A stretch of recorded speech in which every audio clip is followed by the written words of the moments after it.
வணக்கம். வாழ்க வளமுடன்.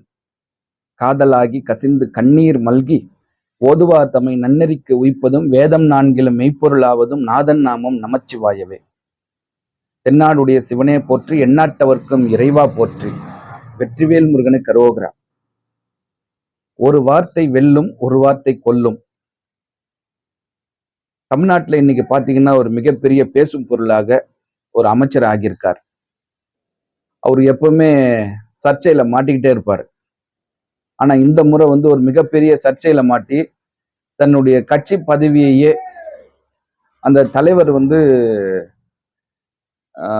நீக்கக்கூடிய அளவுக்கு அவருடைய பேச்சு ரொம்ப ரொம்ப வன்மையாக கண்டிக்கத்தக்கது.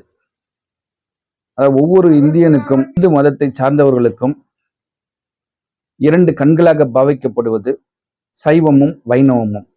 அப்படிப்பட்ட இந்து மதத்தை அவர் ரொம்ப படு கேவலமாக ஒரு விலை மாது இப்படி சொல்றாங்க அப்படின்னு சொல்லி ரொம்ப கேவலமா பேசினது மிகவும் வன்மையாக கண்டிக்கத்தக்கது. அவர் கட்சி பொறுப்புல இருந்து நீக்கினது மட்டுமல்லாமல் அவர் அமைச்சர் பொறுப்புல இருந்து நீக்கிருக்கணும். இதுதான் இந்த ஆட்சியாளர்கள் செஞ்சிருக்கணும். பட் என்ன காரணத்தினால ஒரு கட்சி பதவியிலிருந்து நீக்கிருக்காங்க. இந்த கட்சி பதவியிலிருந்து நீக்கிறது யாருக்கு என்ன பிரயோஜனம்? இது தவிர்க்கப்பட வேண்டும். இது வன்மையாக கண்டிக்கத்தக்கது. ஸோ நம்ம இன்னைக்கு அடுத்த விஷயம் நம்ம பார்ப்போம். என்ன அப்படின்னா, என்னுடைய மொபைல் ஃபோன் பேட்டரி நிற்க மாட்டேங்குது, சீக்கிரம் பேட்டரி டவுன் ஆகுது, அதனால பேட்டரி மாற்றணும் அப்படின்னு சொல்லி ஒரு தெரிந்த நண்பர்கிட்ட கேட்குறேன். அவர் அந்த மொபைல் சர்வீஸ்லாம் பண்ணுறாப்புல. சரி நான் பண்ணித்தரேன் அப்படின்னு சொல்லிட்டு மொபைல் எடுத்துன்னு போயிட்டு பேட்டரி மாற்றி கொடுத்தாரு. எவ்வளோ காசுன்னு கேட்டேன். 9,000 ரூபாய் அப்படின்னாரு. அவருக்கு கொடுத்தாச்சு. அதுக்கப்புறம் என்னுடைய அலுவலக பணியெல்லாம் முடிச்சுட்டு சரி ஒரு ஃபோட்டோ எடுக்கலாம் அப்படின்னு அந்த கேமராவை ஆன் பண்ணுறேன். மொபைல்ல இருந்து கேமரா ஓப்பன் ஆக மாட்டேங்குது, ஃபெயில்டுன்னே வருது. அப்புறம் அந்த நண்பரை கூப்பிடுறேன். சரி நான் நாளைக்கு நான் சரி பண்ணி தரேன்றார். அப்போ மறுநாள் கொண்டு போயிட்டு சரி பண்ணி கொண்டு வந்தார். அவர் எதிர்த்தாப்புலயே அந்த மொபைல் ஓப்பன் பண்ணி அந்த கேமரா ஓப்பன் பண்ணி பார்த்தாக்கா அந்த கிளாரிட்டியே கிடையாது. அப்படியே ஒரு டல்லா இருட்டில் எடுக்கிற மாதிரி இருக்கு. என்னங்க இந்த மாதிரி இருக்கு அப்படின்றேன். இல்லை சார் நான் ஒண்ணுமே பண்ணல அப்படின்றாரு. நீங்க பாருங்க, நீங்களே தானே பாக்குறீங்க அப்படின்னு சொல்லிட்டு அவர்கிட்ட காட்டுறேன். ஆமா கிளாரிட்டி இல்லை, உள்ள எதுனா கம்மு பட்டுட்டு இருக்கோம் அப்படின்றாரு. என்ன ஒரு அசால்ட்டான ஒரு பதில் அது. சரி நான் சொல்றேன், நீங்க டவுனுக்கு போகும்போது சொல்லுங்க, நான் ஒரு கடை சொல்றேன், அங்க எதுவுமே கொடுங்க, கிளியர் பண்ணி கொடுத்துருவாங்க அப்படின்றாரு. அதுக்கப்புறம் ஒரு 2 நாள் ஆச்சு. அவர் ஒன்றும் சொல்லலை. நானும் கேட்குறேன், நான் இப்போ கிளம்புறேன், டவுனுக்கு போறேன், என்ன சொல்லுங்க அப்படின்னா, நீங்க அங்க போயிட்டு பேசுங்கன்றாரு. நான் டவுனுக்கு வந்துட்டு பேசும்போது, இல்லை நான் கேட்டேன், அவங்க சர்வீஸ் சென்டர்ல தான் பார்க்கணும்னு சொல்றாங்க அப்படின்றாப்புல. அங்க போய் உண்மையை சொல்லுங்க, பேட்டரி மாற்றணும், அதுல மேல எதனா கம்மு பட்டுட்டு இருக்கோம், பேஸ்ட் பட்டுட்டு இருக்கோம், கிளியர் பண்ணி கொடுங்கன்னா கொடுத்துருவாங்க, கிளியர் பண்ணி கொடுத்துருவாங்க, காசுலாம் வாங்க மாட்டாங்கன்னு சொல்றாரு. சரின்னு சொல்லிட்டு நான் சர்வீஸ் சென்டர் போறேன். அங்க போய் அவங்க இந்த கிளீனர்லாம் போட்டு கிளியர் பண்ணி கொடுக்குறாங்க. அப்பயும் அந்த ஒரிஜினாலிட்டி வரல. அந்த டல்னஸ்ல பாதி டல்னஸ் போச்சு, மீதி டல்லாவே தான் இருக்கு. இதுக்கு என்ன பண்ணணும் அப்படின்னு கேட்கும்போது, கேமரா நீங்க மாத்தினாதான் அப்படின்னு சொல்லிட்டாங்க சர்வீஸ் சென்டர்ல.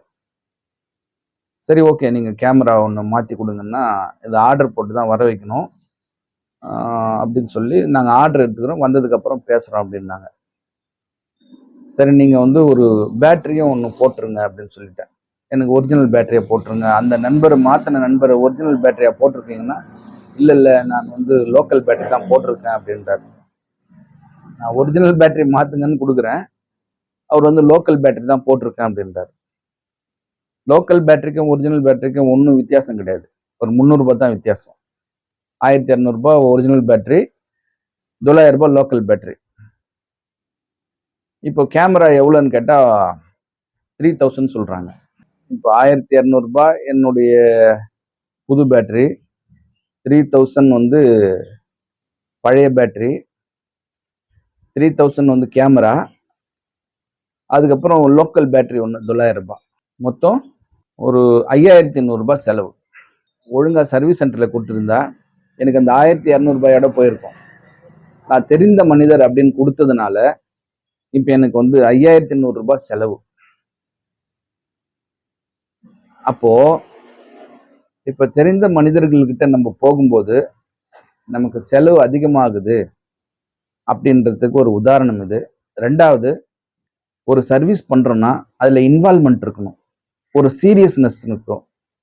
இந்த மொபைலோட ரேட் எவ்வளோ இருக்கும், அதை எப்படி நம்ம வந்து கேர்ஃபுல்லா ஹேண்டில் பண்ணணும் அப்படின்ற ஒரு அறிவு கூட இல்லாம இப்படி அசால்ட்டா பேசுறாப்புல அந்த மனிதர் வந்து, அது கிளியர் பண்ணா சரியாயிடும், கிளீனர் போட்டு கிளீன் பண்ணா சரியாயிடும்.